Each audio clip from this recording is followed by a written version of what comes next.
Are you thinking about getting out there in the dating world again? Well, if you've gone through a bad breakup or lost a spouse by the graveyard or the courtyard, this video's for you.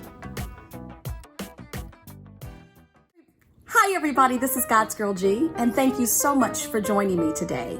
If you are new to my channel, welcome. And for those of you returning to this channel to view this video and you're not already subscribed, I'm going to encourage you to do so by hitting the subscribe icon below.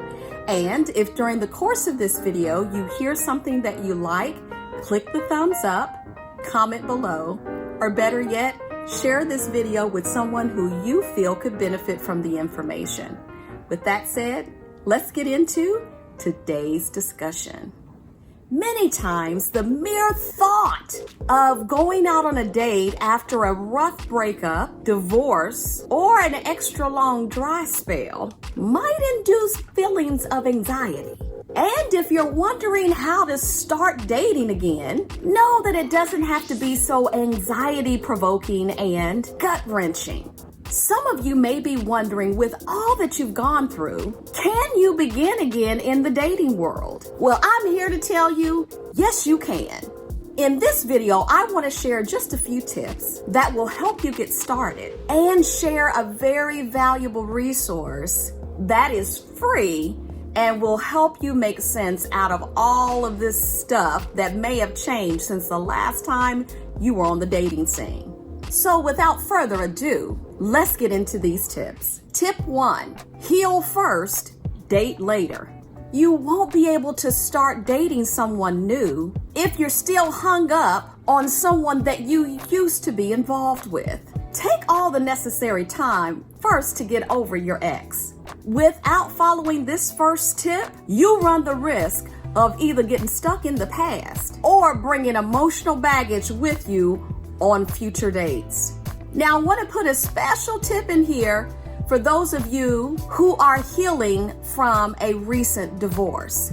Go check out my video called The Stigma of Divorce and keep these other tips in mind when you're trying to heal from divorce. Talk openly with God. Forgive yourself for the broken marriage. Build your relationship with God. Keep faith in God's design for marriage. And don't let other people define you. Tip 2, get your mojo back.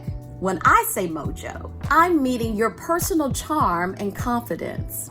Whether it's vowing to change unhealthy dating patterns, adjusting your relationship priorities, or adopting a new positive outlook on dating, you must reconnect with yourself and what you love to do. When you've been in a relationship for a long time, it's likely that you may have disconnected, at least in some sense, what you personally love doing with what you enjoyed doing as a couple. Reconnecting with yourself not only will help you understand yourself, but also help you come up with new fun date ideas and help you identify common interests you may have with potential partners.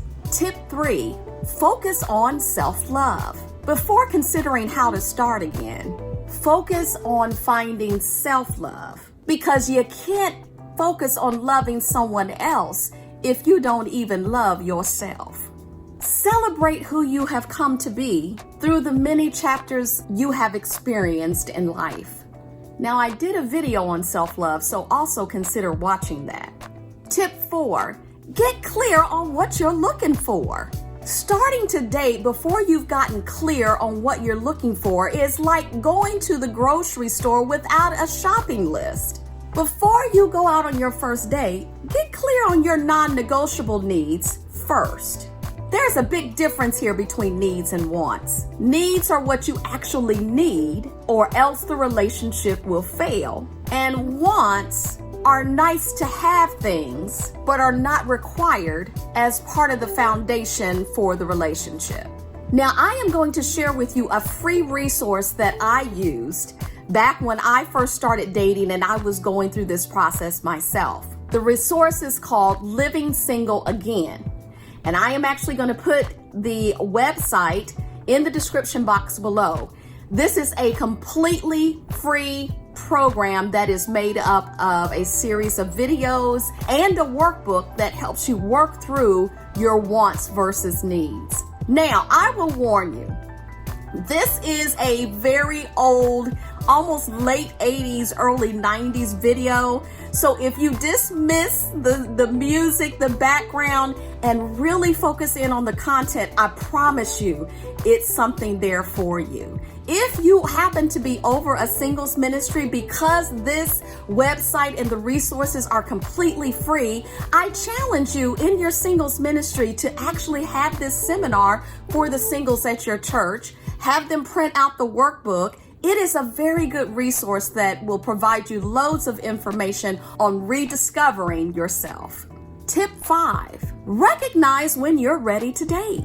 How do you know when you're ready to date? When the idea of sitting across the table from a stranger and getting to know them and allowing them to get to know you, when that doesn't horrify you, you're ready to date again. Now, I'm not talking about sharing your whole life story on a first date. I'm just talking about lighthearted conversation here, people.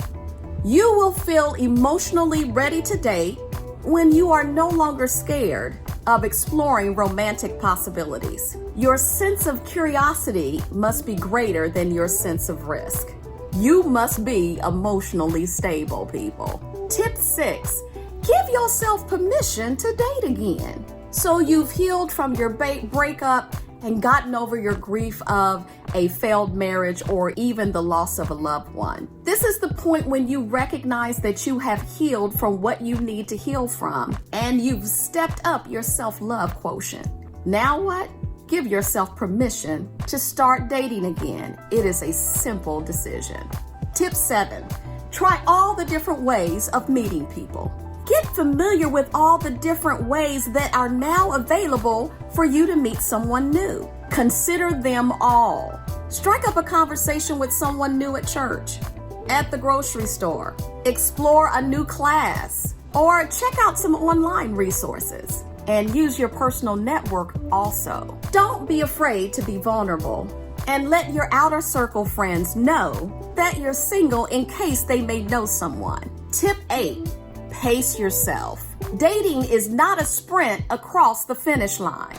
It's a process. It takes time to find the right person and then to get to know them. That's why it's better to find joy in the dating process rather than trying to rush it. You never know what God is up to. People who are generally happy with their romantic choices spend more energy working on their own self-development than on appearing a certain way to attract love. When it comes to putting yourself back on the market, it's like climbing a staircase slow and steady versus taking an elevator to the top of an unfinished floor. And yes, dating can be exhausting. Pray, listen to your heart, and try to recognize when you're ready to date again. Thank you so much for joining me today. And don't forget to subscribe, like, comment, and share. Bye.